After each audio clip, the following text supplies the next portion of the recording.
Good morning, everybody. I've noted that the time is now 10 a.m. I would like to suggest to give a few minutes for people to join. We'll give them another 2 minutes before we then commence with our program for the day. I do see some people are still joining. Thank you.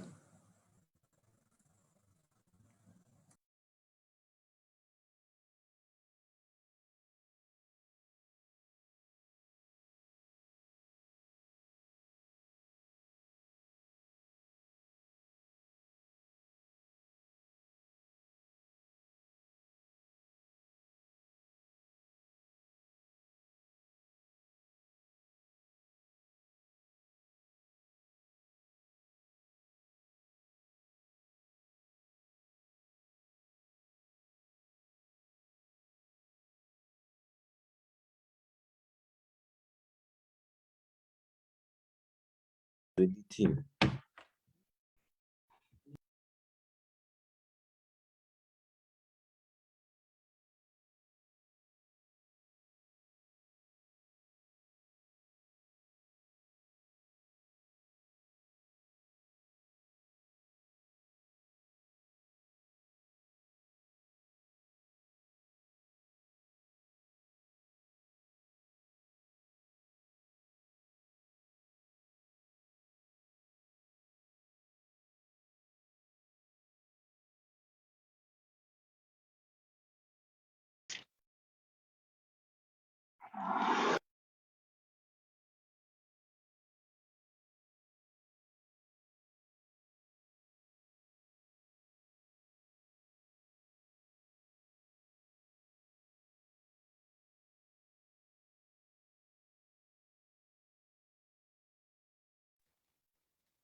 Good morning, everybody, and welcome to our first ever Game Changer series, where we will be talking about the role of the South African automotive value chain to socio-economic development in Africa.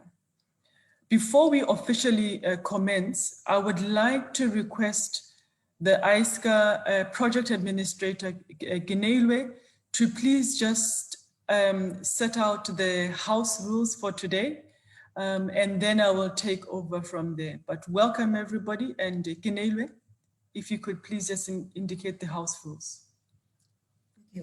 Good morning, ladies and gentlemen. My name is Keneilwe Moya, and I'm the project administrator. Just to go through the housekeeping rules, I'd like for everyone to please mute your mics during the session and also keep your videos off so that we don't have connectivity problems. And then as for the question and answers, can you please use the chat box to indicate your questions as well as your comments on the chat box. And then at the end of the session, we will gladly answer all your questions and answer them. And then also you may raise your hand at the end of the session and you will be recognized and present your question. Thank you so much. Thank you for joining. Enjoy. Over to you, Dr. Ndeta. Thank you, Keneilwe. Welcome again, everyone. As indicated, my name is Dr. Ayanda Ndeta. I'm going to be hosting this session this morning, where we have a wonderful and very well experienced guest, Dr. Keneilwe Moya, who will be taking us through the role of the South African automotive value chain to the socio-economic development in Africa. As I indicated, this is the first Game Changer series, which is being hosted by ISCA. And at this juncture, I would like to welcome Professor Marcus Ambe, who is the president of ISCA, to just say a few opening words with regards to ISCA and the game-changing series. Professor Ambe, as indicated, is the president of ISCA. He has extensive experience within the supply chain industry, in research, in academia, and is, I'd actually say, one of the foremost or forefront thought leaders within the supply chain space. So really apt that he would then also be president of ISCA and also be the one to welcome everyone and launch our first Game Changer series. With that, Professor Marcus Ambe, I will hand over to you for a few opening words. Thank you.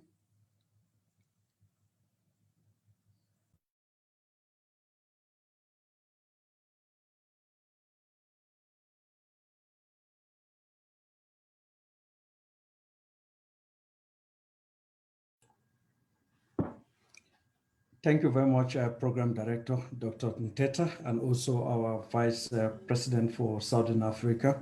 Good morning, ladies and gentlemen. It is indeed our extreme pleasure. I just want to confirm with the project director, or program director, that I'm audible. Yes, you are. Thank you very much. All right.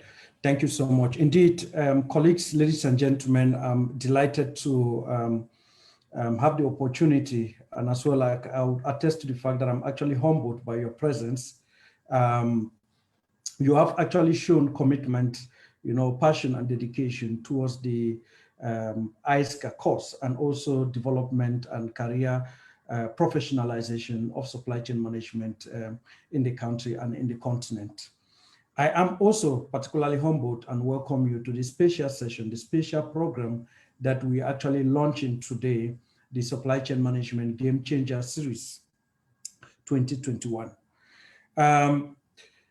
Many supply chain management practitioners and individuals, when they saw the flyer, I think for the first time, they might have been wondering to themselves, what is it? What is the program all about?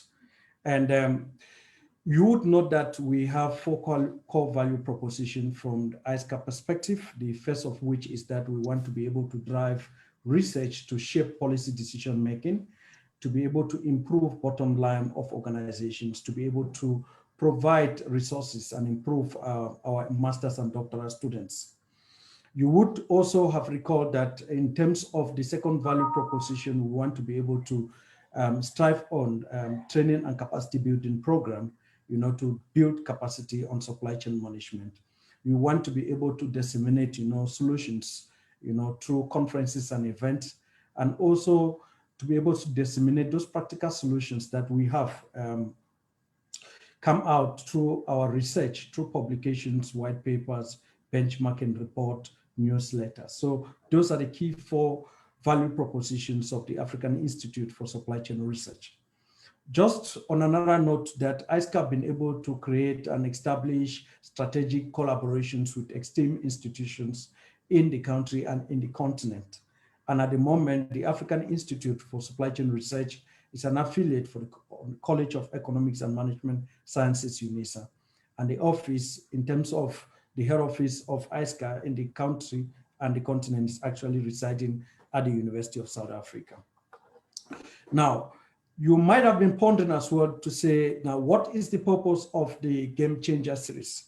Now, we introduced the Game Changer series because we want to be able to share best practices and thought leadership from supply chain management executives that are making a difference in the country and also the continent, so that we can be able to be aware of best practices, current development and trends that are happening. And we can be able to, share our knowledge and be able to use these thoughts, insights, and make a difference in our own organizations. The program, therefore, serves in this regard, and it is a monthly a program which we started now. So therefore, every month you're going to get top executive coming to this platform to talk to you on topical issues on supply chain management. And those topical issues, they are going to range across industries and sectors.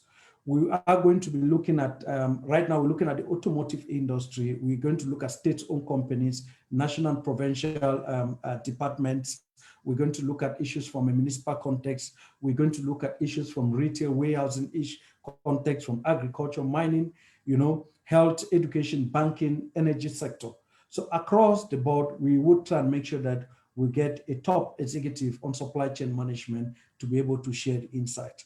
And of course, launching the program today, we have with us our ex-team, Dr. Norman Lamprecht, who would be sharing his insight today on the perspective of the role of the South African automotive value chain to socioeconomic development in the continent. Of course, doing that, there are a lot of imperative, that is fundamental in terms of issues of job creation, issues of localization, issues of industrializations, issues of the Africa Continental Free Trade Agreement. And therefore, we look forward to his insight. And I want to thank you so much for making the time to be here with us. I want to thank our host and also our Vice President for Southern Africa for availing herself and coordinating this particular session, and thanking the ISCA administrative team, Keneilwe, and the administrative team that are supporting behind. On that note, Madam Program Coordinator, thank you very much.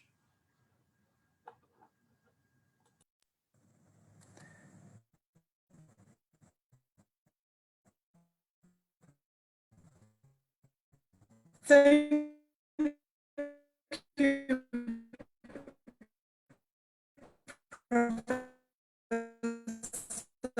Ambe, for that warm welcome to our first Game Changers. Welcome Dr. Norman in our Game Changer series. We are hosting these throughout the year. In mind, Dr. Norman holds a position of Executive Manager at Trade at NAMSA, the Automotive Business Council, and is also a Director of the Automotive Industry Export Council, and he has been director since 2005. And, based on his background and his joining NAMSA, he held a position at Trade and Industry South Africa, which is called TISA, as well as the Board of Tariffs and Trade. He has 32 years extensive knowledge and experience of national and international automotive industry, which operates from the NAMSA offices as the official source of automotive trade data information, as contained in his annual Automotive Export Manual publications. He has been the author of 14 annual publications to date. As project leader, he has represented the industry on behalf of the AIEC in national pavilions, trade missions, and conferences in various countries abroad.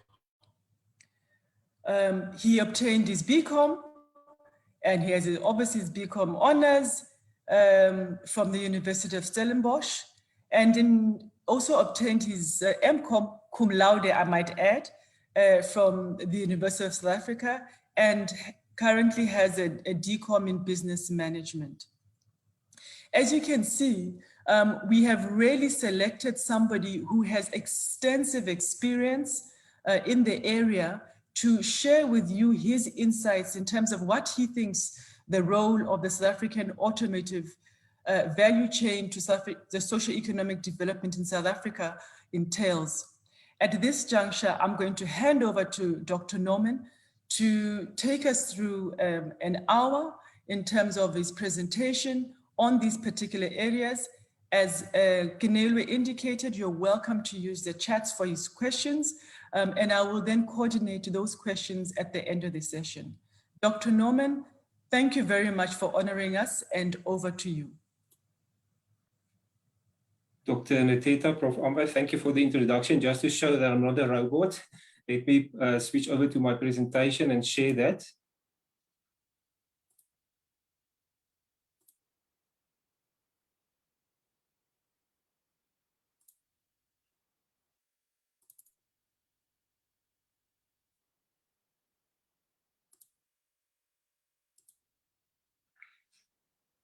Dr. Nateta, can you please just confirm that the presentation is on the screen?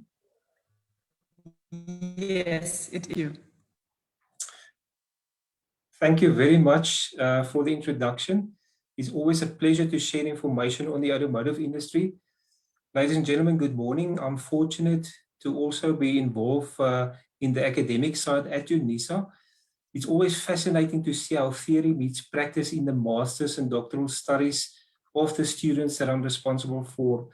As mentioned, my current position is with NAMSA.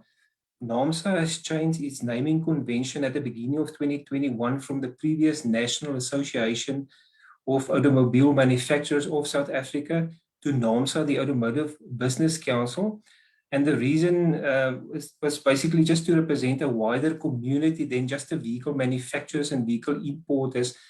Our core focus still remains NAMSA's traditional members, but we have introduced associate membership to forge stronger partnerships with private sector companies with an interest in the growth and development of the automotive industry in South Africa. It will be of mutual benefit for the industry to collaborate closely with banks, insurance companies, We Buy Car, Auto Trader, and so on, in terms of future planning and strategies. The Automotive Industry Export Council, as mentioned, is also operated from the NAMSA offices. The Export Council represents 500 member companies and serves as the umbrella body for the whole industry's export promotion and development activities, and represents that important link between the industry and the Department of Trade, Industry and Competition. The DTIC normally provides financial assistance to companies to participate in international events, and I am the project leader from industry side to promote the opportunities in our industry at these national pavilions and conferences. On behalf of the Export Council, as mentioned by Dr. Nateta, I produce this annual automotive publication as the official source of key trade data to the industry. My 2021 publication media launch is next Friday, the 7th of May. I'll be sharing some of the information with you today, which is not yet in the public domain. I'll make an electronic copy available to Professor Ambe next week to share with interested parties, or you're also welcome to contact me. I always have to add, my wife doesn't read my books, so I'm always very excited if anybody else is interested. Ladies and gentlemen, in the time available, my presentation today will cover current developments in the South African automotive industry, a global automotive overview. I'll touch on automotive policy evolution in South Africa to provide a bit of context for our industry's existence in the country. And I'll also talk about Africa and how the automotive industry could contribute to socio-economic development on the continent. These are all the vehicle brands in South Africa represented by NAMSA's 41 members. The highest diversity in the country's automotive profile is found in Gauteng, housing BMW, Ford, and Nissan, along with 200 component suppliers. Isuzu, Mercedes-Benz, and Volkswagen, along with 150 component suppliers, are based in the Eastern Cape, and Toyota, with 80 component suppliers, are located in KwaZulu-Natal. There's also 13 truck and bus manufacturers.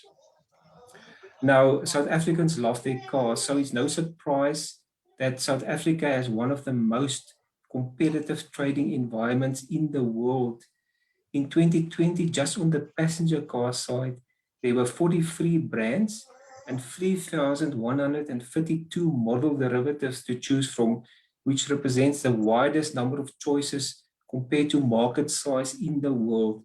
So just for clarity, a brand is like a BMW, Mini, Audi, Volkswagen, and a model derivative is like a 14 or a 1600 or automatic or manual vehicle.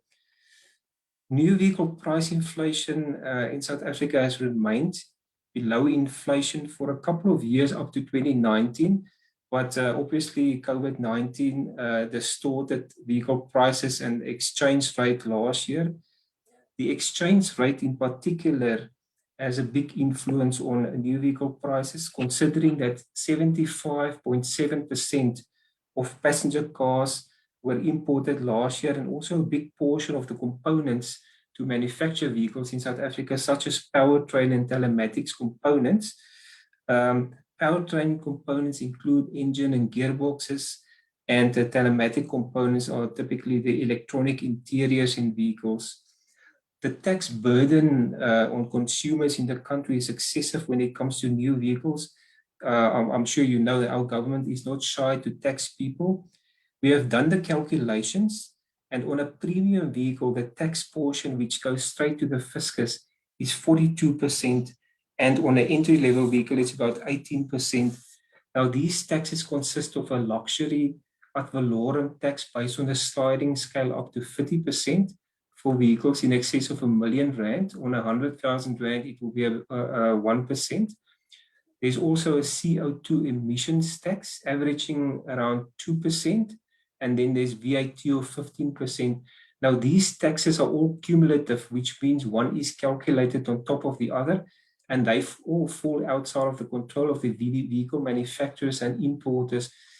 We've commissioned independent research to engage with National Treasury to try and stimulate market demand for new vehicles during this COVID-19 affected period, similar to other countries around the world. It's obviously not an easy discussion, and we acknowledge that our fiscus is under pressure.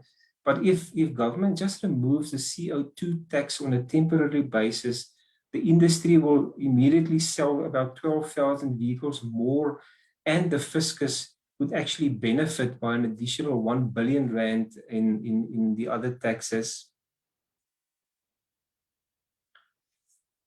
There's a close correlation between new vehicle sales and the country's GDP growth rate. Our new vehicle market effectively doubled between 2003 and 2006, when South Africa had growth rates of 5%, and when new vehicle sales increased by 20 to 30% per annum during that period. The record of 714,350 new vehicles sales in 2006 is still in place today, and I assume that would remain in place for some time to come. But the new vehicle market has been progressively declining over the past 7 years, in line with the weak macroeconomic climate in the country over an extended period. So with an economic growth rate of 1% or less, the new vehicle market will generally decline, which has been the case over the past 7 years. In 2020, last year, COVID-19 exacerbated the existing recession in the country, and the impact on the new vehicle market was very severe. Similar to other countries, we saw a 29.2% year-on-year decline. At that time, NAAMSA engaged with the President and the Minister of Trade, Industry and Competition during the hard lockdown restrictions on behalf of the industry. And they actually accommodated the industry to start production, to ease production and retail sales already under level 4 instead of levels 3 and 2 respectively. Otherwise, the industry's performance could have been much worse last year. The next couple of slides just provide a snapshot of the market shares and top-selling models in South Africa. Toyota has been the overall market leader in South Africa for 41 consecutive years, with a market share of 23.7% last year. The other vehicle manufacturers also share fairly even shares, past the first two. With its Volkswagen Polo Vivo and Polo models, Volkswagen was a market leader in the passenger car segment in 2020 for the 9th successive year. Its market share of 21.8% in the domestic passenger car market was the highest market share for all Volkswagen markets across the world. So they're doing quite well in South Africa. The Toyota Hilux was a top-selling bakkie and also the most popular model sold in South Africa. The Hilux has now been the market leader in the bakkie segment for 48 of the previous 51 years. There's actually an interesting phenomenon in South Africa that South African motorists are more inclined to drive bakkies than passenger cars. Bakkies obviously have a commercial and leisure applications.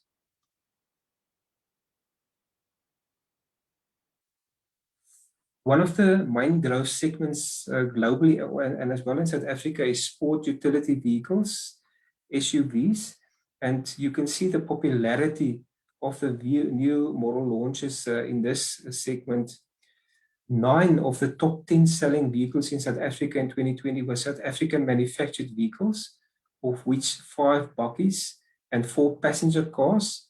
The only exception was the Ford EcoSport imported from India. Now, our research shows that the most price-sensitive price range in South Africa is for vehicles sold between 214,000 and 303,000, where the price elasticity is 1 to 1.95. So that means that a 1% increase in the price of new vehicles at this price point is associated with a 1.95 or basically 2% decrease in demand.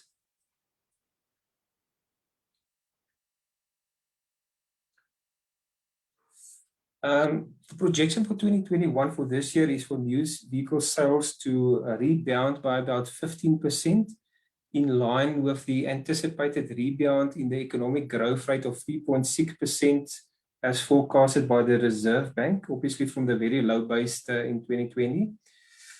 At this point in time, it will take about 3 years for the new vehicle market to recover to the pre-COVID-19 level. Now, just to put this into perspective, 2019, because of the progressive declining in the new vehicle sales, 2019 was the worst new vehicle market performance in 10 years. 2020 was the worst new vehicle performance in 18 years. So just to get back to the worst level in 10 years will take about 3 years.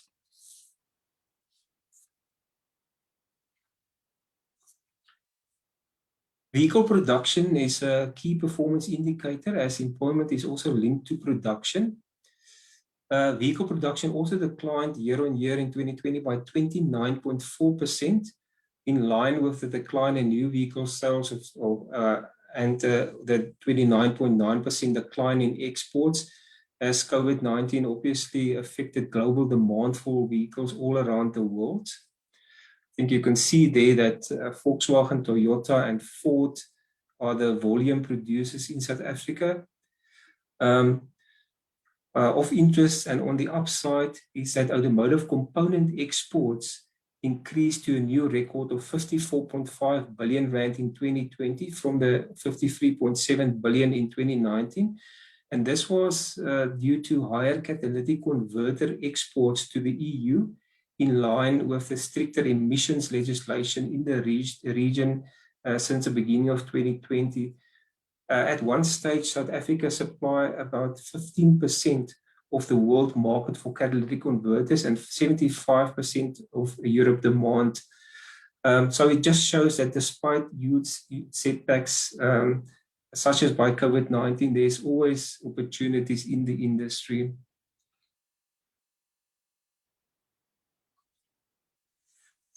The automotive industry is all about volumes. And as an export-oriented industry, vehicle export is key to the viability of the domestic automotive industry to generate sufficient economies of scale and also to achieve international competitiveness. Now, some OEMs, some vehicle manufacturers export in excess of 90% of their vehicle production, but on average, 63.7% of vehicle production was exported last year. Now, just to illustrate the significance of exports to our industry, despite the local market declining in 2019, it was actually a very positive year for our industry because we exported a record 387,092 right and left-hand drive vehicles, to which obviously resulted at that stage in record vehicle production and also in record industry export revenue of 201.7 billion. However, in 2020, due to the impact of COVID-19, vehicle exports declined by nearly 50% to 271,288 units. But irrespective, South Africa has built up an excellent track record as a reliable supplier of high quality vehicles and components to world markets. And last year we exported automotive products to 147 countries around the world.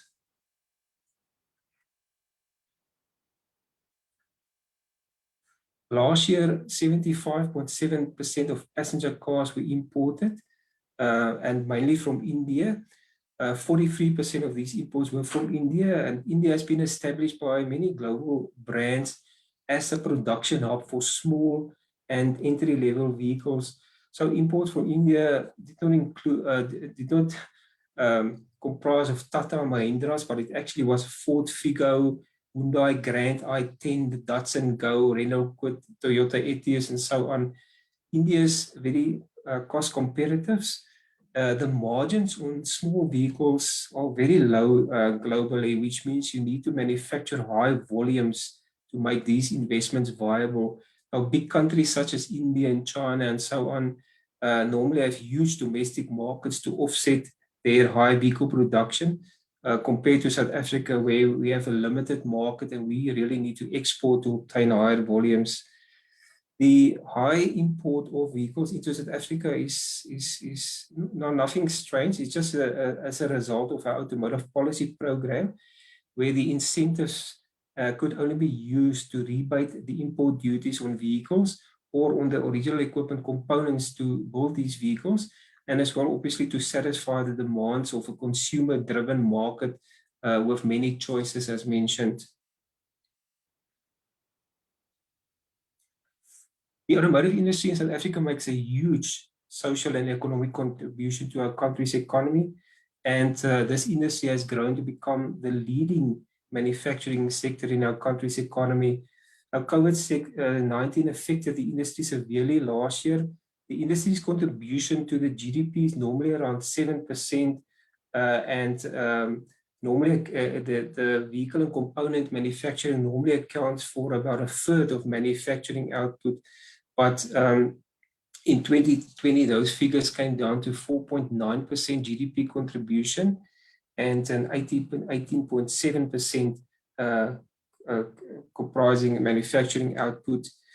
Now, considering the inputs from various other sectors in the economy, such as plastics, metal, rubber, leather, chemicals, and there's also finance, insurance, logistics, and not forgetting the hundreds of small enterprises created to provide services to these large multinational companies, the induced contribution to the economy of this sector would be around 8%.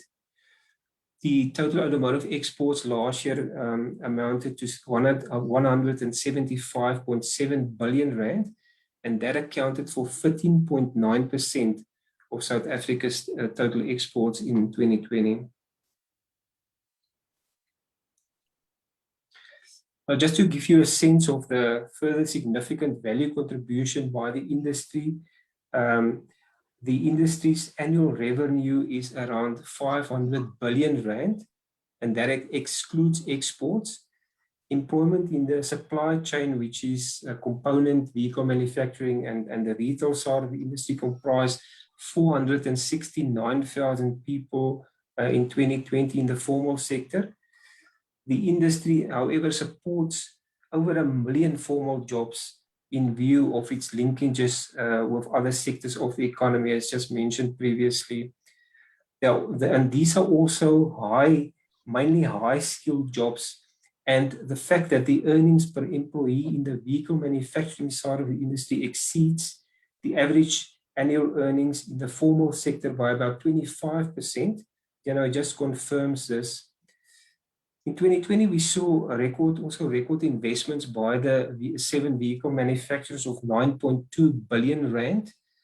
The big investments, such as the 15.8 billion rand announced by Ford recently, is typically linked to new model introductions, and it's also normally spread over a 3-year period. So typically when the vehicle manufacturers invest There's also a follow strategy by the multinational component suppliers who also invested 2.4 billion rand last year. A model run for a passenger car is 7 years, and for an SUV and a bucket is 10 years. So these life cycles of the vehicles normally determine the investment time frames.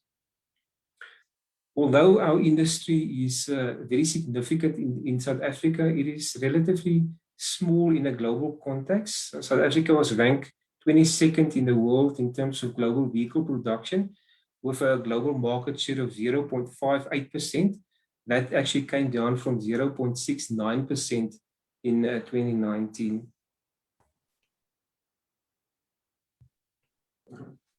Nowadays, a modern car is simply a computer on wheels.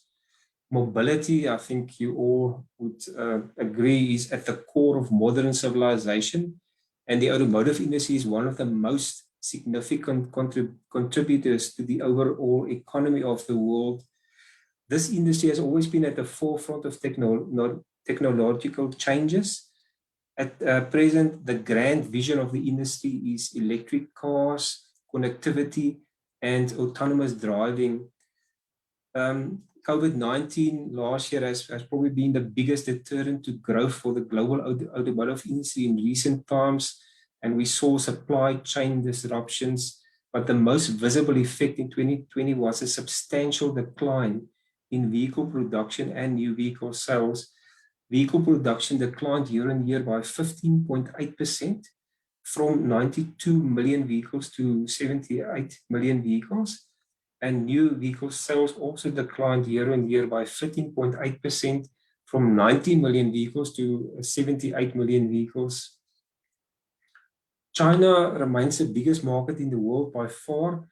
China last year produced and sold more than 25 million vehicles, which is more than the total of the next 3 countries, the USA, Japan, and Germany combined. So it's incredible, how China is expanding. It's for the first time in 5 years last year, Toyota was again ranked number 1 in global vehicle sales, taking over from Volkswagen.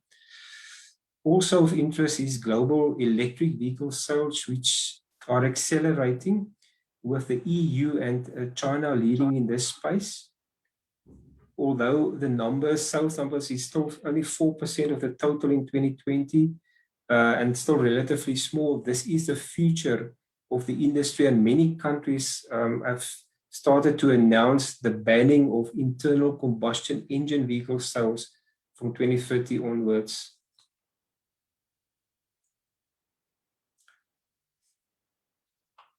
You can see there the relevance of the different regions, but considering that South Africa export 3 out of every 4 vehicles to export those to Europe, developments in Europe obviously has a direct and measurable impact on the industry in South Africa.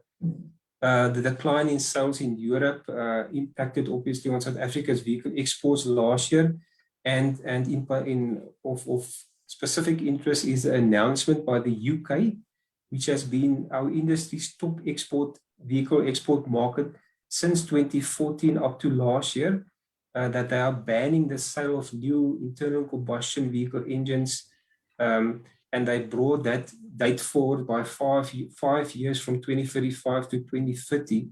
So that just means that South Africa really has to accelerate our transformation in this electric vehicle space. Otherwise, we will be stand to lose 80% of our vehicle exports in future.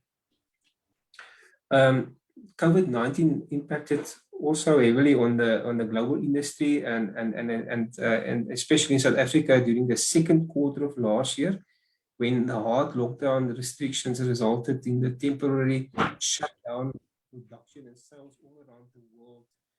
In general, the industry started to revive towards the second half of the year. What is also of interest is that while sales declined all around the world, major countries, such as South Korea, for example, saw sales increasing by 6%, from 1.8 million to 1.9 million. And this was due to the government stimulus packages in specific countries around the world.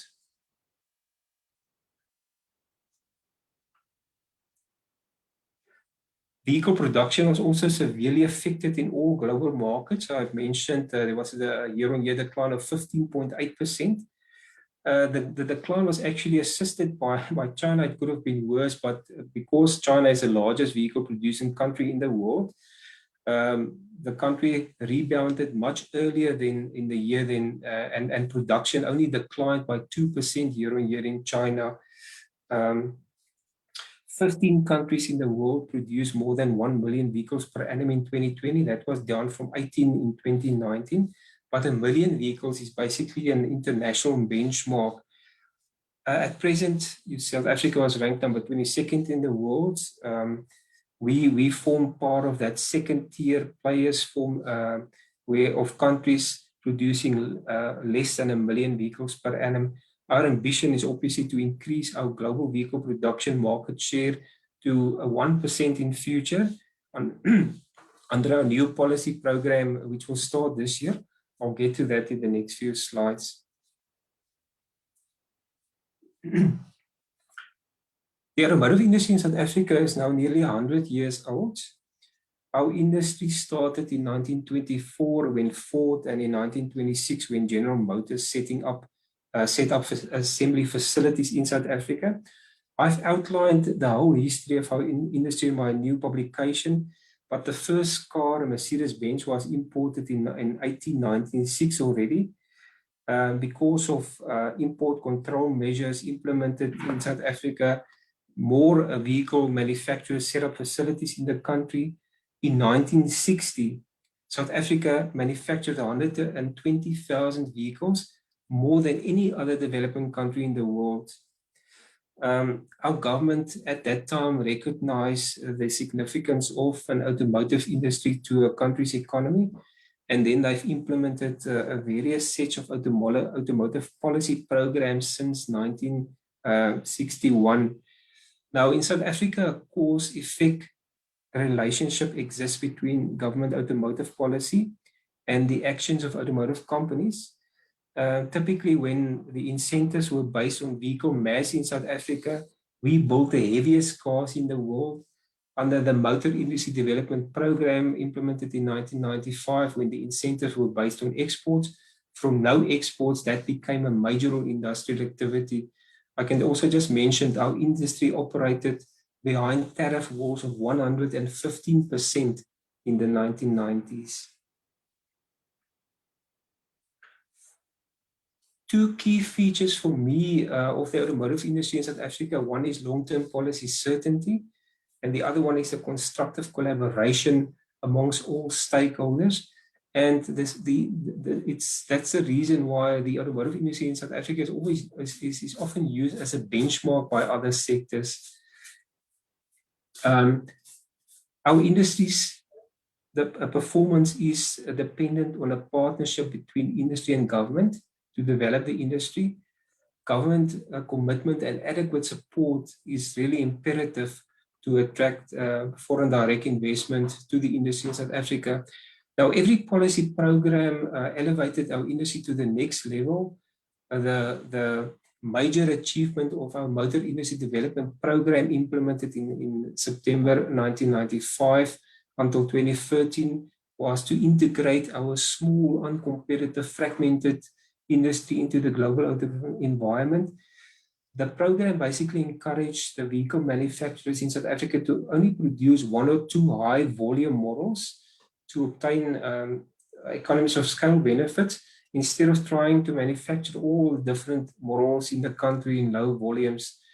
Now, if we just look at the achievements under the MIDP and compare to the Automotive Production Development Program, you know, the achievements are all very significant and in all the areas from 1995 to date.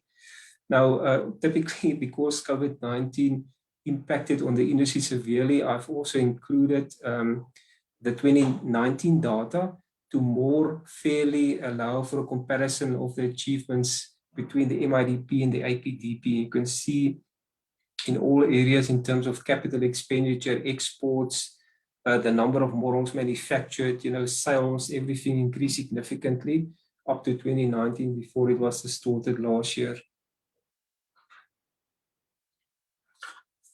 Our new program, very exciting, the South African Automotive Master Plan 2021 to 2035, calls for a reappraisal of the industry in terms of scale and the way it operates. The objectives of the master plan or the ambitious targets include more than doubling of vehicle production to 1.4 million vehicles per annum by 2035, a doubling of manufacturing employment by 2035, increasing the local content in vehicles from an average 40% to 60% and so on. And then there's also 6 key pillars to achieve these objectives. And the key pillars focus on local market optimization, basically to sell more vehicles in South Africa, localization, logistics costs. Remember, we are far away from our main markets, transformation of the industry, new technologies, and also regional market development.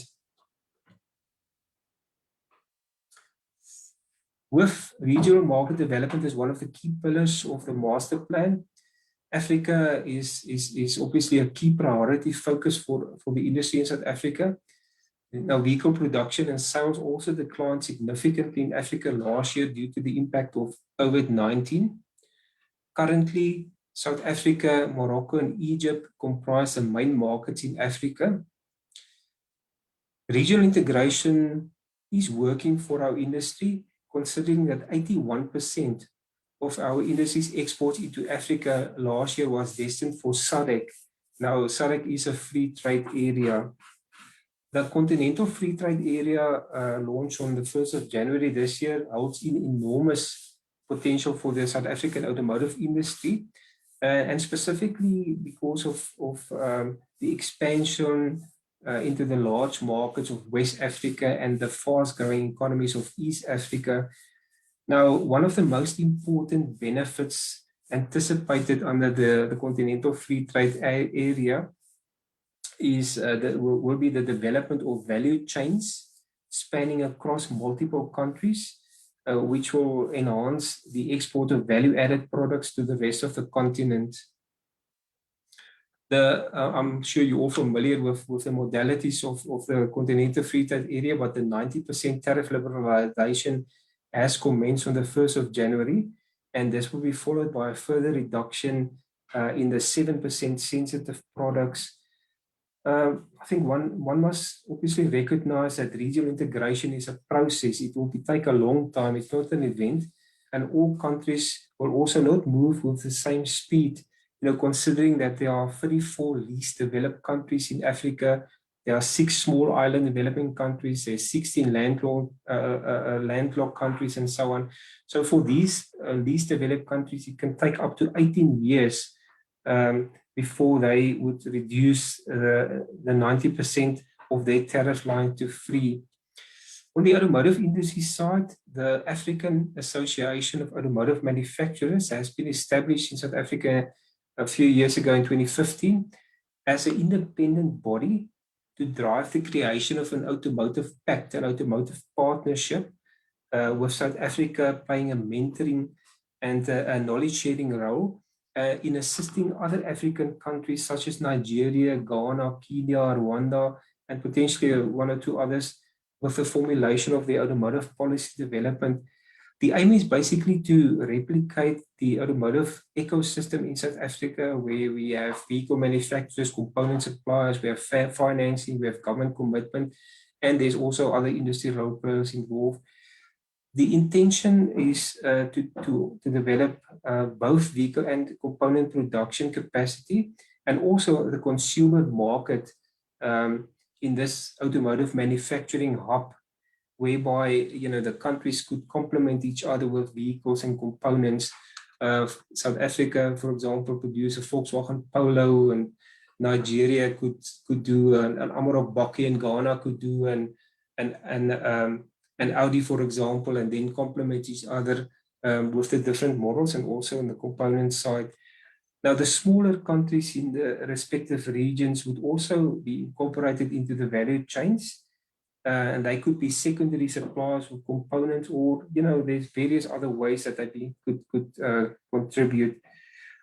Currently, the Automotive Pact is situated within the framework of the Continental Free Trade Area. So the one is subject to developments in the other.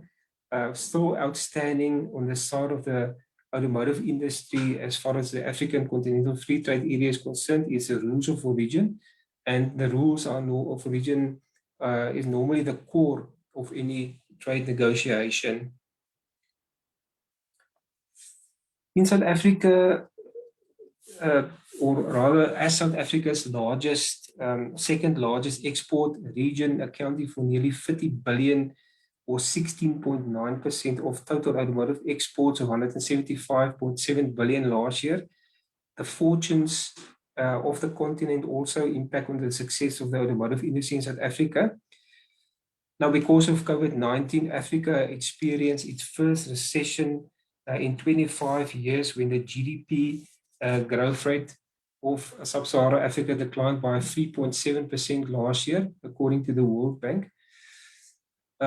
So typically, I think South Africa and as one of the big countries, also influence the level for these type of percentages, because we're the biggest economy in Africa. But Africa represents a very lucrative market, but also a risky market for new vehicles in the future. The AAAM, the African Association of Automotive Manufacturers, projects that new vehicle sales could actually go up to 5 million units by 2035 if there are effective policies in place in Africa. Just to give you a bit of a step back, in 2014, 1.1 new vehicle sales were sold in Africa outside of South Africa. At that stage in 2014, South Africa exported 80,000 vehicles into Africa, the same as to Europe. The difference is in 2020, our exports into Africa declined to 16,988 vehicles, while our exports to Europe increased to 197,000 last year. It was actually 286,000 in 2019. Now, one reason for the decline in vehicle exports to Africa was specifically restrictive policies in our two export markets, Nigeria and Algeria at the time.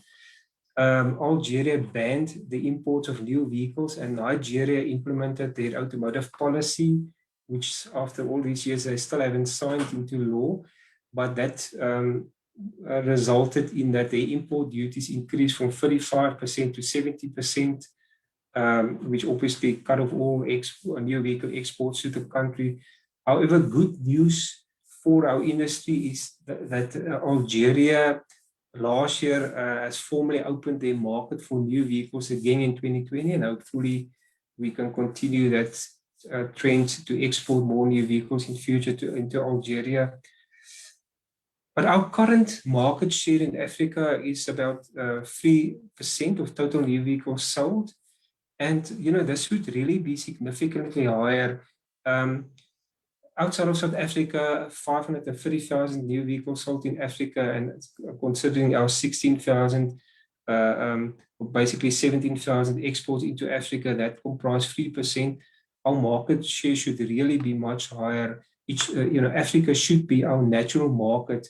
And if we follow this Made in Africa vision to produce more of what Africa consumes, it will be fantastic for our industry if we can manufacture and export a big portion of the potential 5 million new vehicle sales in Africa in future. Our industry's top export destinations in Africa over the past 3 years have been SADC countries. It's a free trade area and in close proximity, and there's good road and rail infrastructure. But however, our industry exported vehicles and components to 48 countries in Africa last year. Typically, if a vehicle is exported, it also creates opportunities for replacement part exports for the servicing of these vehicles. Vehicle exports at present into Africa is basically made up of small volumes to a large number of countries. One of the challenges that remains in Africa is market intelligence.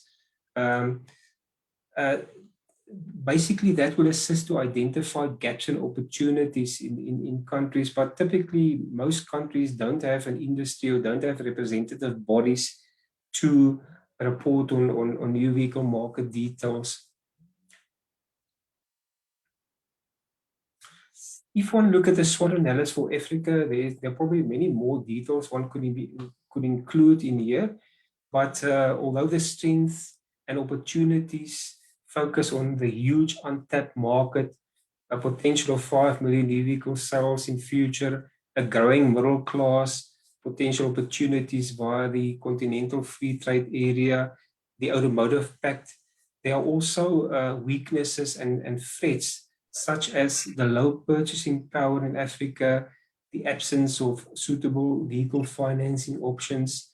There's fierce competition from low-cost, unregulated imports, imported used vehicles making up 80% of total new vehicle sales in the continent.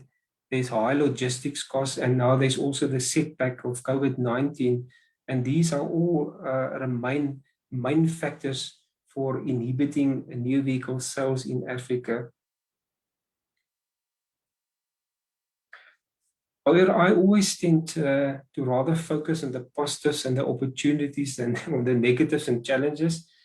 So once the Continental Free Trade Area, and in particular the Automotive Pact, are in place, there are many key drivers required for the establishment of an automotive industry in a country, such as government commitment towards accommodative industrial policy, skills development and training, lowering the cost of doing business, exports, cost-effective infrastructure, sufficient forex, political stability and security, amongst others.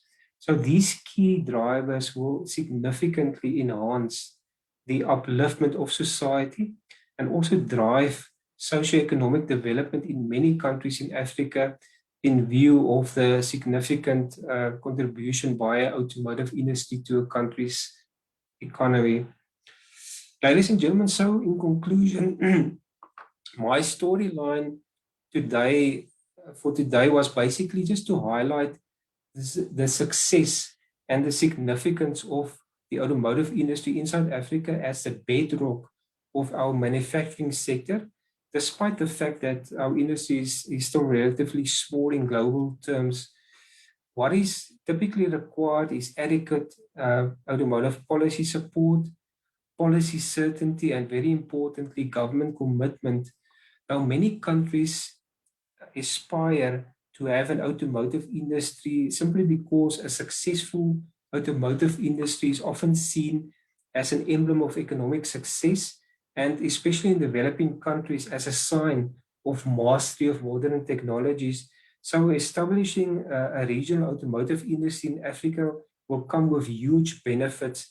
South Africa is ideally positioned to assist other African countries with their automotive policy development and to become part of this automotive pact.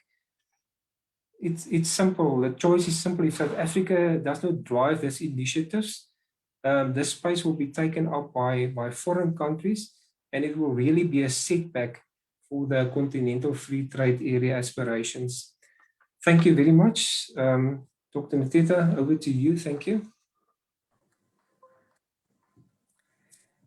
Thank you very much, Dr. Norman, for that very interesting and insightful presentation. As you indicated when you first started, you did say that the one thing that you do is you allow for, I'm going to quote you where you said, where academia meets practice. And I think this presentation actually really does show how academia, in terms of the data that you're able to share with us, meets practice and providing some solutions for the industry, and how we can really start to take advantage of the Africa Free Trade Agreement and take our industry to the next level. So thank you very much. Whilst you were presenting, there were some questions. So before I ask my questions, I would really like to just ask some questions get some discussion. And some of the questions that came through on the chat, I will then just share with you. I will also encourage Nkadimeng, if I misrepresent them, to also take yourself off mute and add to the questions that I'm going to be sharing with you. So the first question coming from Nkadimeng is to really asking, what is the ratio of imported components versus the locally produced components?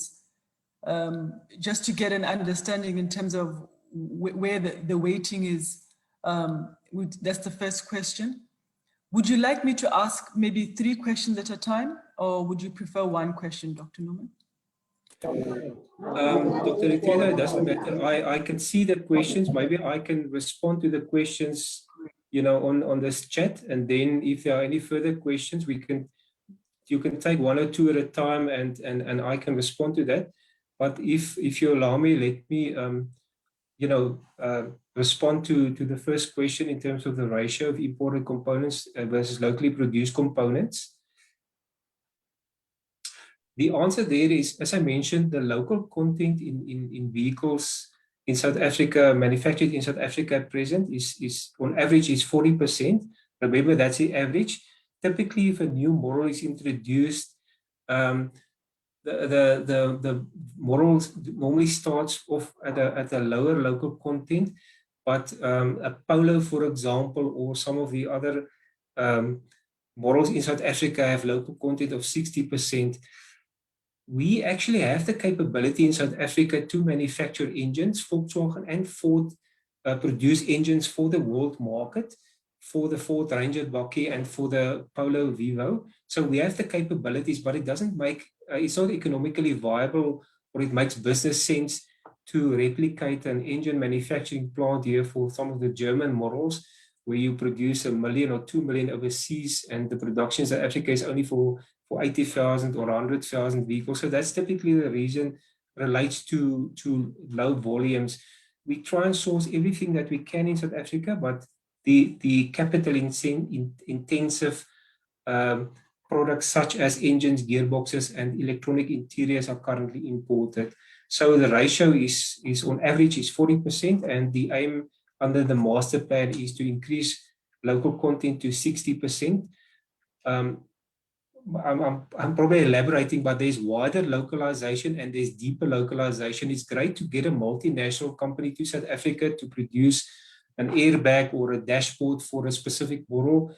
Global sourcing principles apply. There's typically only one global source of a Mercedes-Benz airbag and of a BMW dashboard or a braking system for a Ford Ranger. And it's great to get these multinational component suppliers to South Africa if it makes business sense and if there's sufficient volumes. They also obviously get volumes through exports, but that's wider localization. Deeper localization is when South African owned companies, component suppliers, which are typically the lower tier suppliers, if they get incorporated into the supply chain to manufacture some of the subcomponents. So that's a big focus of the master plan, is to focus on deeper localization and to create many more opportunities in terms of production and employment for South African companies and for new enterprises and BE companies as such.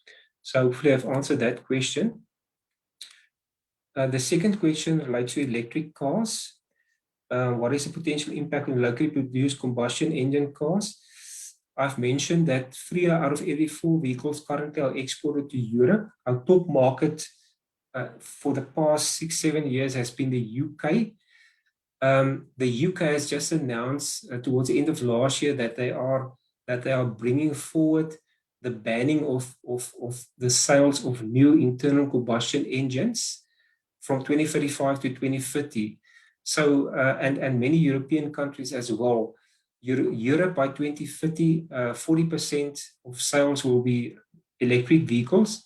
And by 2040, the forecast is that 80% of sales will be electric vehicles. Now, considering that our main client customer is moving away from the ICE, the internal combustion engine vehicles that we manufacture, we really need to transform and accelerate our electric vehicle landscape in South Africa. I'm actually also driving that from the industry side. We are busy with roadmap implementation. Keep in mind that last year we only sold 92 electric vehicles in South Africa out of the total of 380,000. The previous year it was 154, so it's very small. And you first need to stimulate market demand. It's a phased approach. You stimulate market demand and then you manufacture these vehicles, and the decisions are taken by the head offices. But we are moving there, and the intention is obviously to manufacture electric cars in future, but you need to start somewhere by at first, selling more of these vehicles in South Africa. The main problem at this point in time is the price gap between a normal car, ICE car, and an electric vehicle. And part of the roadmap is to address those imbalance in terms of prices, and also to look at specific incentives to entice the head offices to allocate manufacturing of electric vehicles to South Africa in future. So there is a roadmap in place, and we are, we just need to accelerate our actions as far as that is concerned. The number 3 is Africa is a lucrative market, but a risky market. The risk aspect is simply, there's huge potential, but you need to realize potential. But there are the main factors inhibiting new vehicle sales is that 80% of sales are used vehicles. I don't believe that will ever disappear. You have no mobility or cheap mobility. Governments generate good revenue through the import duties on used vehicles. These vehicles are basically dumped in Africa because it becomes too expensive in other countries, Japan, US, Europe, just to pay the registration and license fees. So they basically give these cars away for next to nothing, and that's why it's so cheap. But I mean, we need to, you cannot establish or stimulate industrial activity if used vehicles are imported. South Africa and Morocco do not allow used vehicles, and that's why we have big automotive industries in Africa. Now, the used vehicles will not disappear. The best that you can, or countries can do, is just to control and harmonize these the used vehicle imports in regions. For example, to say the limit is no vehicles older than 8 years will be imported, for example. But there's also other inhibiting factors. There's no vehicle financing options. To buy a vehicle, you have to buy it cash, or you can't buy it. So there are many risky factors, but my point that I wanted to make was the risk relating to new vehicle sales and new vehicle production in Africa as such, where all of these other challenges need to be addressed before you can get to a lucrative market in Africa, not just for production, but also for sales of vehicles. I was involved in a study and for ECOWAS to develop a regional automotive policy framework there, and it's very interesting. Again, if you don't harmonize a region, 1 or 2 countries can implement rules and the other country not, and cars find a way, these used vehicles, to infiltrate other countries. But one need to address this, and also formalize your automotive sector with our whole ecosystem as in South Africa. Otherwise, it's not going to happen, and that's the role of South Africa and this Auto Pact in Africa to actually get to that point in future. So, the other question, the expenses went up in 20 while vehicles produced and sold went down. What's the major reason? Yeah, okay. Remember, the vehicle production in South Africa is dependent on vehicle exports. Nearly 64% of production is exported, and simply because of COVID-19, where all the countries had hard lockdown restrictions, stopped production, movement of people and mobility and so on, so demand declined all around the world. new vehicle sales declined in South Africa by nearly 30%, exports declined by nearly 30%, and that's the reason why production also declined by nearly 30%. For this year, with the easing back into production and the rebound of the South African and global economies, our exports have already started to increase, which is very encouraging. And because most of our production is exported, that will also assist vehicle production to increase. South Africa, last year, I mentioned to you the excessive tax burden on vehicles in South Africa. We are engaging with government. Again, it's a difficult discussion to request your government when they are under fiscal pressure to reduce taxes to sell more vehicles. We understand from industry side it makes perfect sense and logic. The argument not necessarily for government officials who's just focused on generating income and revenue. But again, I gave you the example. If we just remove the CO2 tax on average, which make up 2% of vehicle taxes, of the 42%, if you just reduce that 2%, we will immediately sell 12,000 plus more vehicles, and the fiscus will actually benefit by R1 billion. The other proposal was to reduce the ad valorem tax by just a small percentage. It has never been adjusted for inflation ever.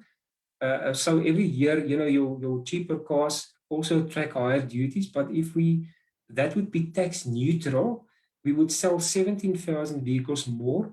The fiscus won't lose anything because it will be tax neutral, and the industry will benefit. But we are, and we specifically commissioned independent studies, not that we lobby. We go, approach government with factual information. So we are in that process. I gave you the example where this amid COVID-19, where the whole world, everything was distorted and everything declined in terms of vehicle production and sales. A country like South Korea increased sales because of a stimulus package by government. So we are also busy with that engagements and discussions with government. Thank you, Dr. Nateta. If there's any other questions, happy to take those. Thank you very much. I know that just before you began speaking, I let Tolme came off their mic, and I don't know if they had a question that they wanted to share.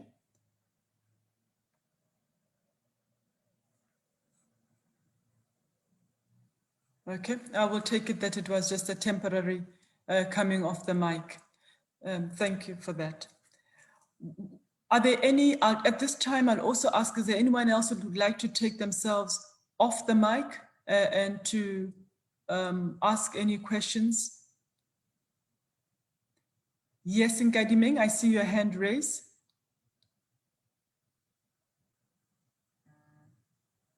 You can take yourself off the mic, Nkadimeng.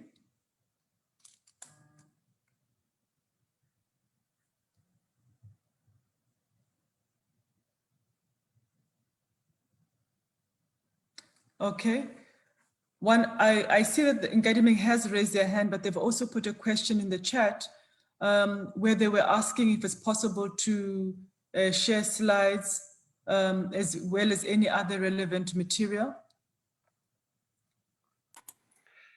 Yes, Dr. Nateta, I think that this presentation is available. Prof. Ambe mentioned that he will share it with, with all colleagues today that part of this presentation today. And as I mentioned, the media launch for my new publication is next week, Friday, and then I will also make copies available of the new publication to interested parties. I can just mention that from my side, I've done other more detailed reports as well on a product market matrix, a detailed analysis of our export over a 5-year period to identify detailed growth products and growth markets. And I've also done a similar exercise, an opposite exercise, localization and export development, to look at all the imports in detail over a 5-year period to identify potential localization opportunities, which could develop into export opportunities in future. Those reports are available on the Export Council website. It's just www.aiec.co.za. It's also in the NAMSA, link to the NAMSA website, namsa.co.za. So, but again, I mentioned at the back of this presentation, my details will also be, I assume, and colleagues are welcome to contact me in future as well, should they require any specific information or reports of interest. Thank you very much. I've also put the website in the chat link for those who would like to pick up the website link for that. Okay. Are there any other questions? I'd like to open the floor for any other questions for Dr. Norman. Yes, I do. I'm not sure if I'm audible enough, Dr. Teta. Yes, you are, Gadiman. Please go ahead. Thank you very much. Yeah, Dr. Lambrak, thank you very much for the interesting, presentation. Much appreciated. Then, from an urban environment, point of view, I just want to know, especially, from a shipping and logistics, perspective. Okay, maybe a bit of a background for myself. Yeah, I'm involved in international trade, so working in an energy industry. Then we do experience, a lot of, inefficiencies, especially at Durban port. So I just want to understand from automotive, point of view, especially at Durban port, how enabling is that environment, from a productivity point of view? Thank you.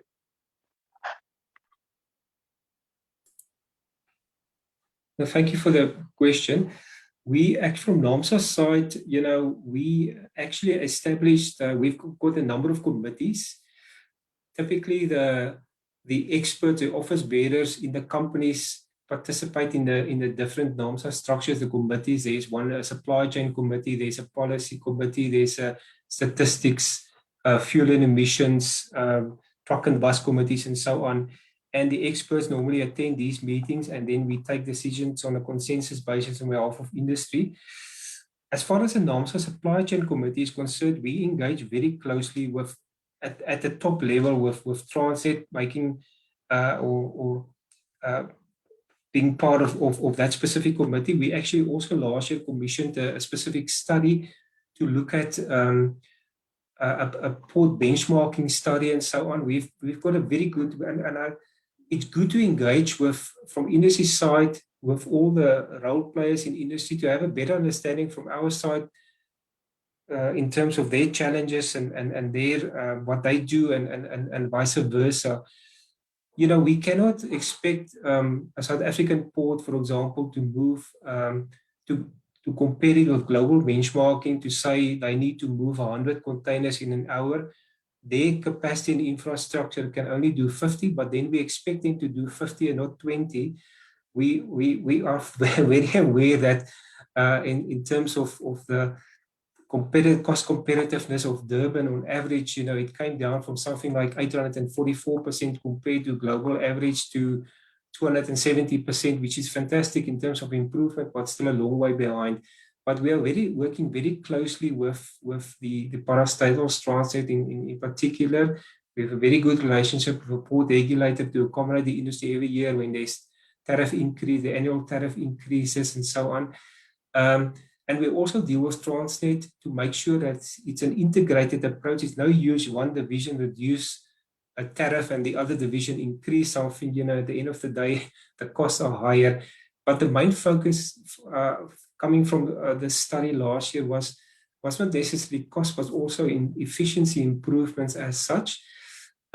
We know the plans in terms of Durban to accommodate the industry currently, although it's very congested, there's sufficient capacity in terms of the industry's volumes going forward.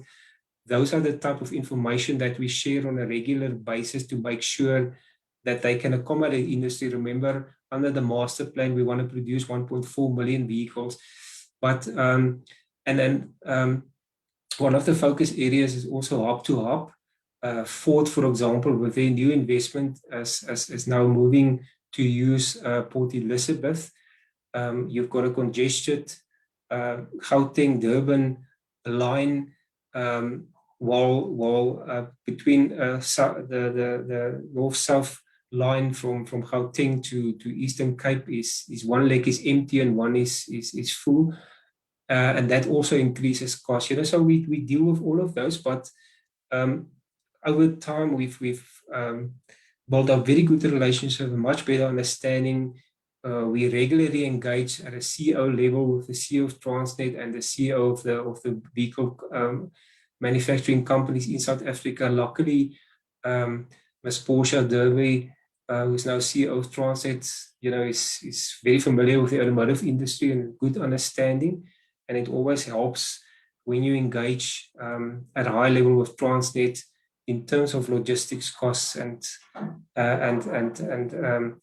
to be able to address that based on a mutual understanding of the industry as such. Thank you.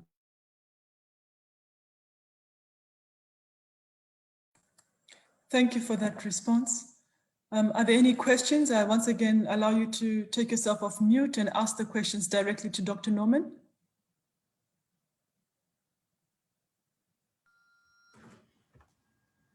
Thank you, Dr. Nteta. May I comment? Yes, Professor Ambe, you can ask your question. Yeah, thank you. Thanks, Dr. Lamprecht. I mean, you've actually articulated from a practical point a lot of insights and development in the automotive industry. What I want to ask is, sometime back, I mean, I've done a lot of work in the industry from the research point of view and supply chain. And I did make a recommendation in one of my papers somewhere in 2012, 2013, that the automotive manufacturers should be able to capitalize on the African market, given the challenges, to compete from a global perspective. Right now, do you think that the industry is fully leveraging on its potential to capitalize on the African market? Because I see you've mentioned three primary, markets, looking at South Africa, Egypt, and Morocco. Given the context of the country and given the context of global competition within the automotive supply chain, do you feel that the South African automotive manufacturers are leveraging on their potential to capitalize on the African market? Thank you. Professor, thank you. I mentioned in my presentation, Africa should be our natural market. I don't know why countries would import vehicles from abroad if they can import it from Africa. The continental free trade area the aim is specifically to increase intra-Africa trade. There's already a big market for manufactured goods. South Africa is well positioned in terms of our economy, but specifically the automotive industry to benefit from this. It's again, one must also appreciate Africa is 55 individual countries. It's a jigsaw puzzle. There's big countries, small countries. There's 300 million French-speaking people in Africa and so on. So it's not a one big market as such. Hopefully we can get to that stage as a free trade area and to capitalize on the opportunities. That's why we are keen and busy with this initiative in terms of the Automotive Pact. The focus is basically Sub-Sahara. Morocco is inclined to they are attracted big investments from French manufacturers, and they supply as a subcontractor on behalf of France to serve Europe. Egypt is also a difficult market. The import duty is 135% on vehicles, and on one category is 40%, on the main category 135%. So these are typically the reasons why it's difficult to export and enter access markets in Africa. Nigeria and Algeria, I mentioned, were our top markets. Nigeria banned new vehicle imports. Algeria added a levy of 35% to increase the import duty to 70%. So that basically cut off a new vehicle export. So I think it's not a question of not trying to capitalize and to leverage opportunities, but there are also practical reasons in terms of tariff barriers, non-tariff barriers, logistics costs specifically make a product, it's 3 times more than in Europe. And by the end of the day, when the product reaches a landlocked country, for example, the costs are excessive. And so there are many good reasons why things are happening or not happening. I always say in the automotive industry, if it was easy, it would have happened yesterday. And there's always a good reason for our answer if it's yes or no.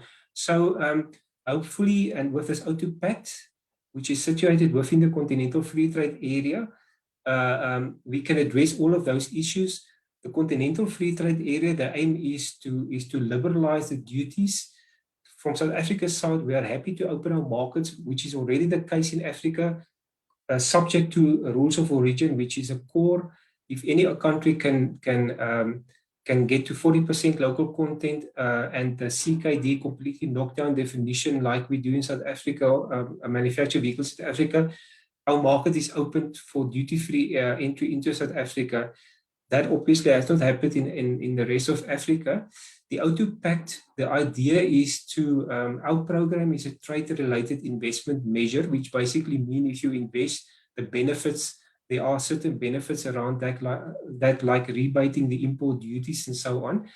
And the idea of the Auto Pact which is situated within the framework of the Continental Free Trade Area, to apply the trims to other countries and have then bilateral arrangements where, for example, if they source components from South Africa, that's accumulation, that will count towards their local content, or there will be a lower local content if it's for the countries in the Automotive Pact to complement each other's models and component manufacturing. And remember, I also said the pact is not just focused on the big countries in the region, but also for regional development and to incorporate other smaller countries and enterprises into the value chain of the automotive industry. But our market share is 3% out of the new vehicles sold in Africa.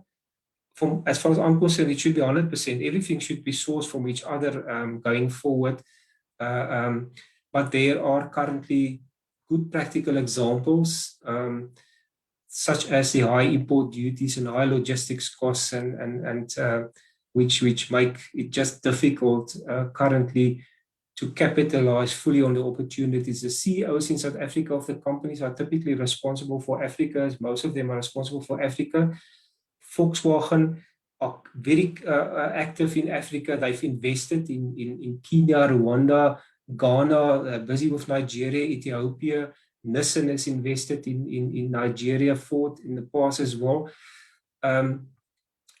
Our policy has also been changed to accommodate semi-knockdown exports into Africa. Just to explain that, Volkswagen, for example, built a complete Polo, and then they get the benefits under our automotive production development program. Then they take it out of the factory, they disassemble it, they take off the wheels and the engine, they send it to Kenya. An import duty into Kenya, for example, is 25% on a complete vehicle. But on a semi-knockdown, it might be 0, depending on the definition of the countries. Volkswagen invested in Kenya to set up a SKD, a semi-knockdown facility. Government there is happy because it's investment, it creates employment. The SKD come in at a much lower duty, is more affordable for people to buy there. Volkswagen is happy because irrespective of how, the vehicle is exported, irrespective in what format they've. So it's a win-win situation, and these are the developments in Africa. Obviously, with the Auto Pact, they want to move to more advanced manufacturing to completely knock down with a supply chain. But we are 100%, nearly 100% in South Africa en route with our industry, and we're still struggling with local content and localization to get to sufficient levels and so on. It's a fascinating industry, but it's also a tough environment. Thank you, Professor.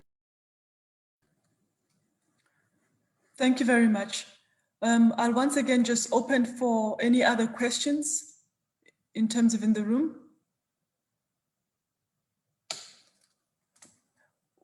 whilst people are yes, Nkadimeng, I see your hand is raised. You can ask a question.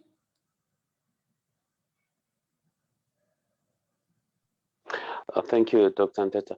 Yeah, Dr. Lambro, I just want to get your view with regards to, these second-hand vehicles that are being, imported from. Okay, I could be incorrect, but I'm told they're mainly coming from, Lesotho. You may find that, like the brand is Toyota, but they make, look a little bit different. So basically, the basis of my question is more on, the threat, to the local supply in terms of, this, type of vehicle. What is your knowledge or what is your understanding with those type of vehicles that are normally on, are laden on these, big trucks that are in South Africa or supplied in South Africa? I'm not sure if I'm clear in terms of my question before I mute. No, that's perfect. Now, thank you very much for that question. I was actually, it's something that I wanted to raise in the presentation. I'm very happy that you asked that. Remember, SACU is a customs union. The same customs and excise tariff apply to all SACU countries. Our automotive production development also applies to the SACU countries and so on. And I mean, these countries generate the bulk of their revenue, government revenue from the customs pool. Now, one of the key, just a bit of background, as far as the master plan is concerned, with the objectives to manufacture 1.4 million vehicles and double employment, the 6 key pillars that I mentioned, one is local market optimization. But for all of these 6 key pillars, there are work streams or committees, and they are chaired by the NAMSA CEOs. And every quarter, the developments in these committees are fed into the executive oversight committee, chaired by the minister. For him to see how far we are on advance in terms of the progress of the automotive production development program and the master plan going forward. Now, 2 projects specifically in terms of local market optimization. One that I already mentioned is to stimulate market demand, and we've done this study, and we want to engage with the facts. We want to engage National Treasury to say, please remove this duty. You will actually benefit. We will sell more cars. And the other project is grey imports.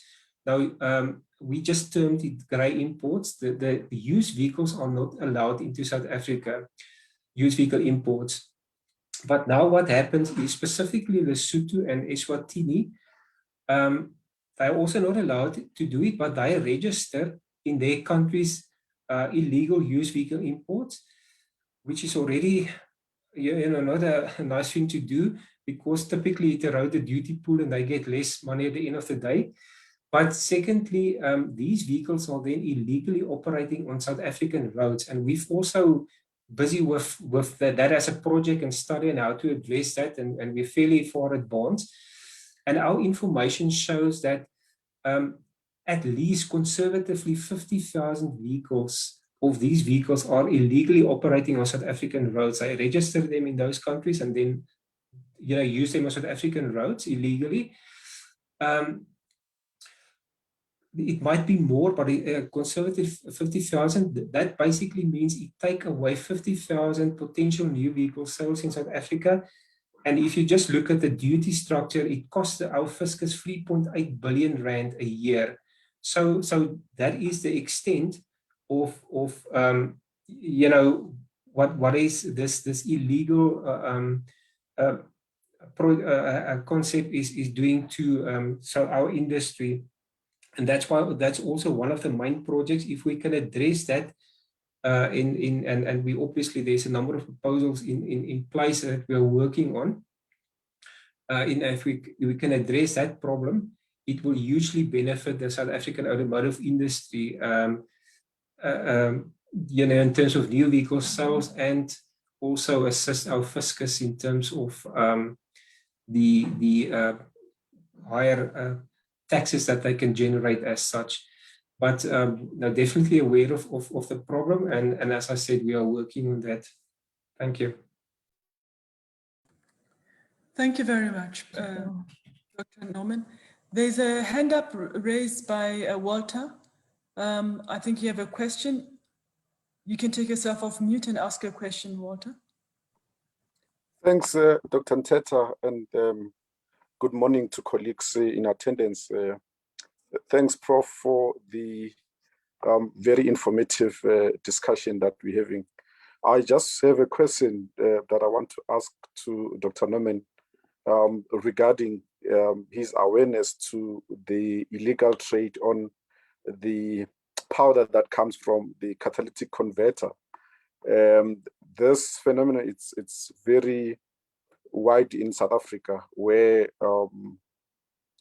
people decant the catalytic that is meant to control emission within the exhaust, and it results in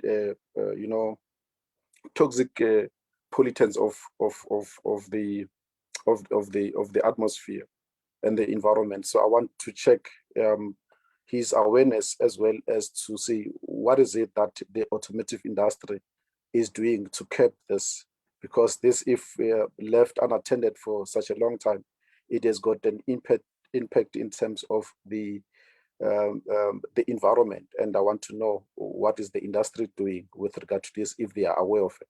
Thank you.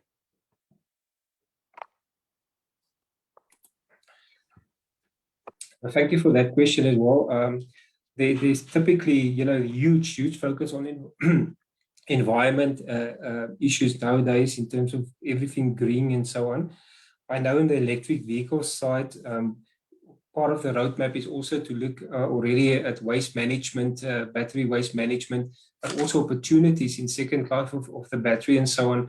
On the catalytic converters, I'm sure my colleagues on the component sector side, NACAM, who represent the catalytic converter, the interests of that group, I'm sure that they are dealing with the issue that you mentioned and so on.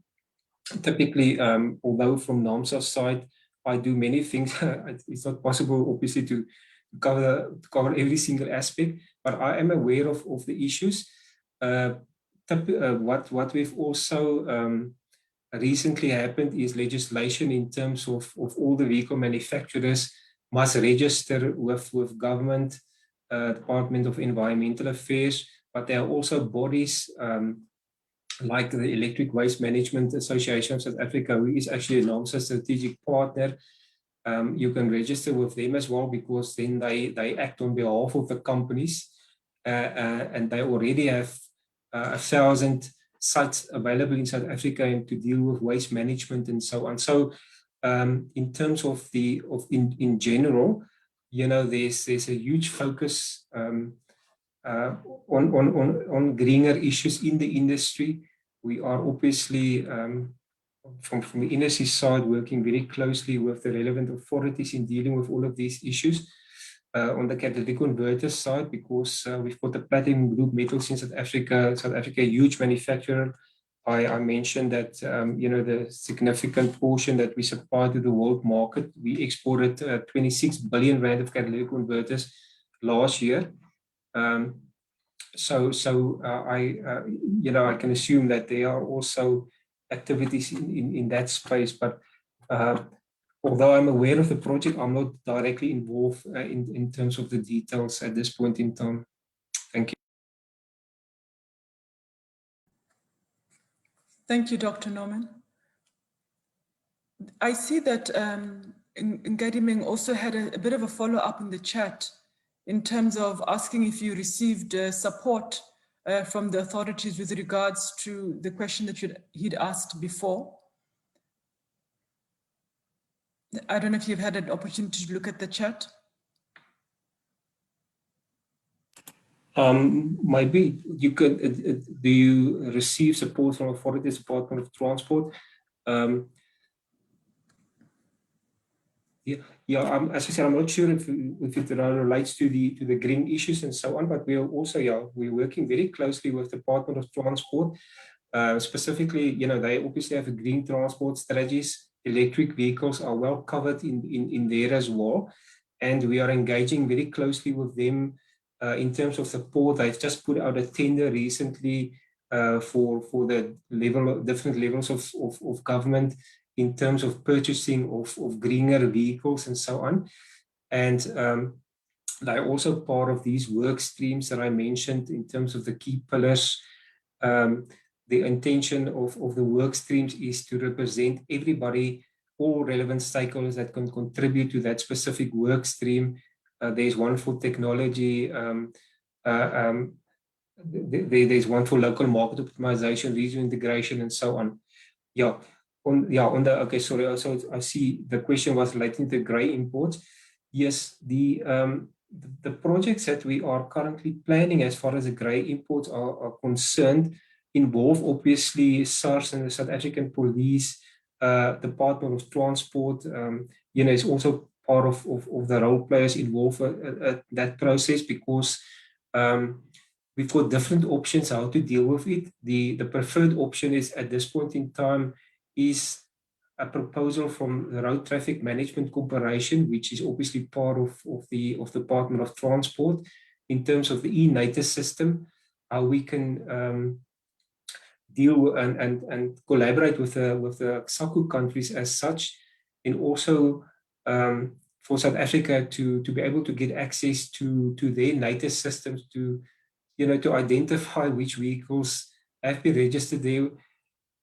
It's not impeding or as such on the independence of any of these countries. It's just to a sharing of information at the end of the day, and for South Africa then to be able to at least identify the vehicles in South Africa if they are here permanent or on a temporary basis, and then to deal with the challenge in that way. But the Department of Transport definitely directly and indirectly involved through the RTMC, as well as other departments and the role players in this process. This is a huge project, and as I mentioned, if we want to look at the billions of taxes and the huge number of vehicles involved, and the potential or the direct impact actually on our industry, specifically during this period where we really want for the industry to be revived after the severe impact of COVID-19, we are really have a big focus on this project to deal with the challenge as soon as possible. Thank you. Thank you very much, Dr. Norman. Are there any other questions from the room?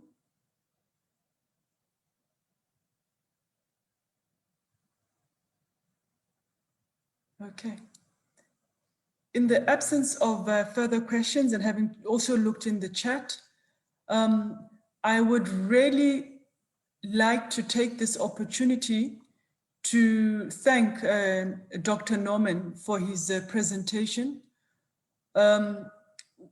With regards to, sorry, I was just checking the chat quickly. I saw someone was typing. So I'd really like to take this opportunity to thank Dr. Norman. I mean, I've been really educated today in terms of the automotive industry, and it's great to be able to see what that industry is doing, how that industry is contributing within the socioeconomic factors within South Africa. And you've managed to actually talk to not just policy aspects, to say that these are the policies that need to be looked at, but also to then provide us with some ideas in terms of how do we then unlock some of the issues, some of the markets that do exist.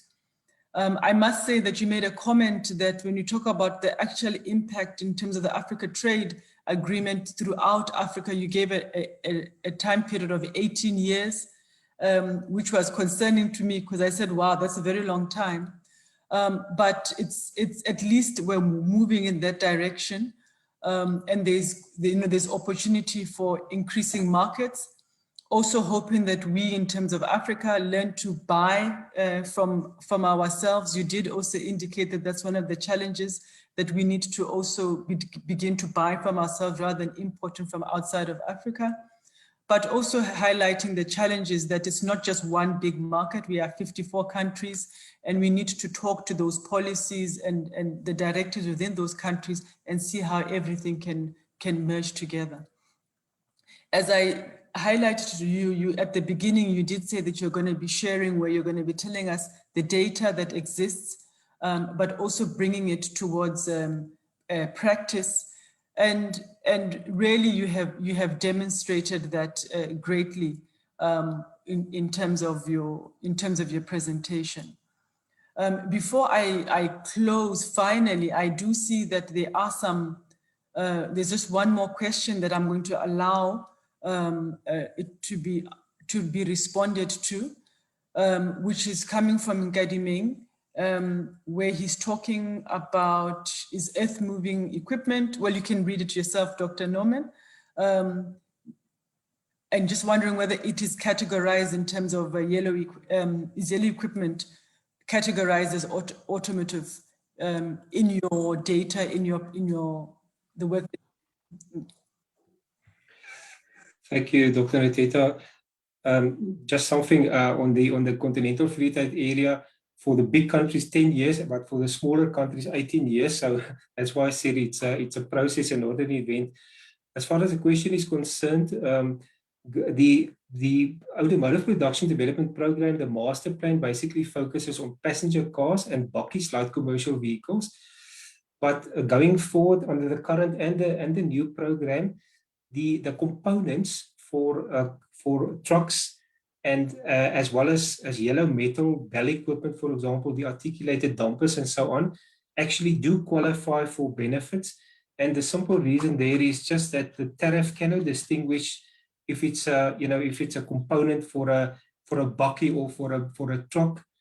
That's just the way the tariff is structured, and so by default the components would qualify, and not the vehicle, but the components for these vehicles and for yellow metal, the bell equipment vehicles would qualify.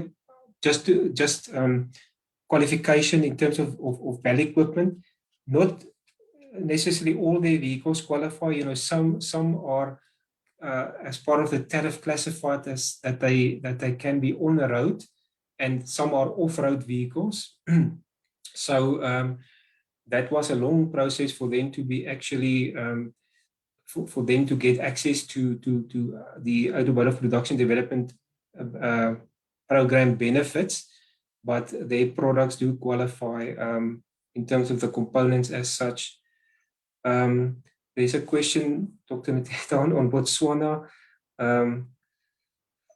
Currently there are actually, in terms of Botswana, there are actually component suppliers in Botswana. As you mentioned, there might be benefits in terms of labor costs or other benefits that they can access.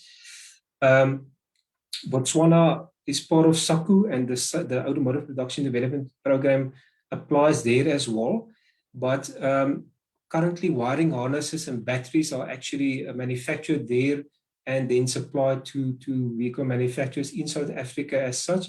But it's in one or both cases, the head offices are in South Africa, and it's just a facility that's there. We just make it easier in terms of the specific certificates, the production rebate credit certificates, to apply for those from South Africa.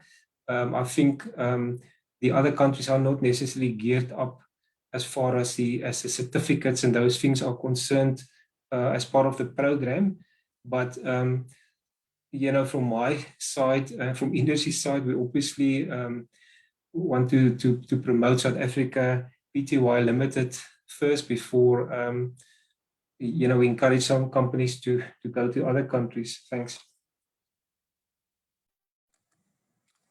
Thank you very much.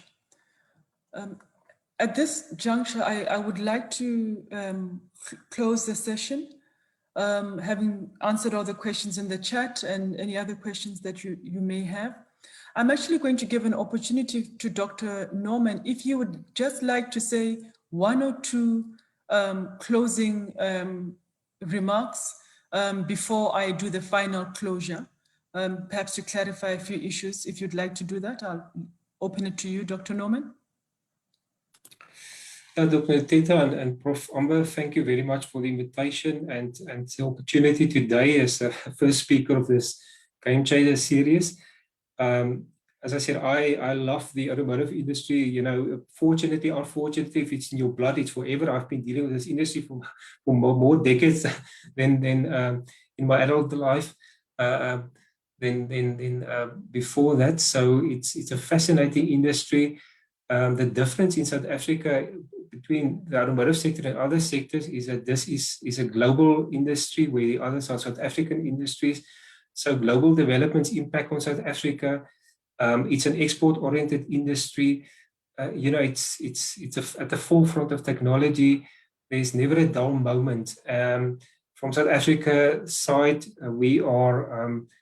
It's an exciting year ahead.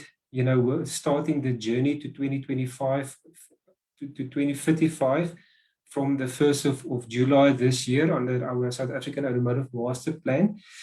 And the one of the key pillars, as mentioned, is regional market demand, regional market development. And that is where the Continental Free Trade Area and the Automotive Pact promise to hold in big opportunities for South Africa, and you know, for the socio-economic role that the industry can play in Africa, I think will be huge.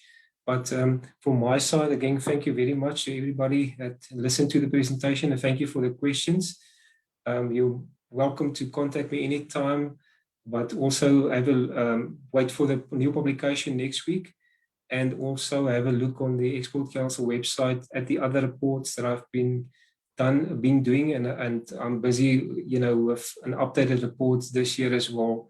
But thank you again, and all the best to everybody. Thank you. Thank you, Dr. Norman, for that insightful presentation. And at this point, I just want to close and say, firstly, thank you to the participants for today, and the questions that you did ask, and the discussions that you created. I'd also like to thank Dr. Norman himself for the time taken to take us through the industry, sharing his insights with us, and really honoring us by being the first in terms of our Game Changer series. And really, you've set the standard for those who to follow you, because the standard has been set quite high. Having said that, we will be having the next Game Changer series, which is going to be on the 25th of May, where we'll have a different topic, and we invite everyone to please join. You can find more details on the ISCA website, as well as we will be sending you the invitation through, based on the fact that you're registered today. And we promise you another insightful discussion on a different industry, where we'll be sharing the insights that have been shared with us. I'd also just at this point also like to thank Professor Ambe as the president of ISCA, in terms of providing that thought leadership, taking us and taking research to a whole nother level through ISCA, and as well as the administrators at ISCA who've been behind the scenes coordinating this in terms of the session today. I see that Dr. Norman Nkadimeng indicates that you sound like you're a Toyota fan. So I'm not too sure if that is correct, but if you are a Toyota fan, we will make no comment on your choice. But just once again to thank you for sharing your insights with us, and to everybody else, thank you and have a wonderfully warm weekend. So thank you. Thank you. Bye-bye. Goodbye.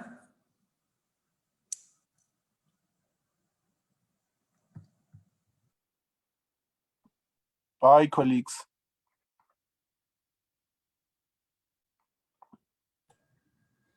Bye.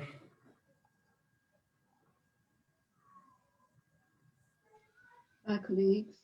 Have a good weekend. Have a good weekend, Geraldine. I recognize the voice. Good weekend. Enjoy. Thank you. Thanks for sharing. for joining.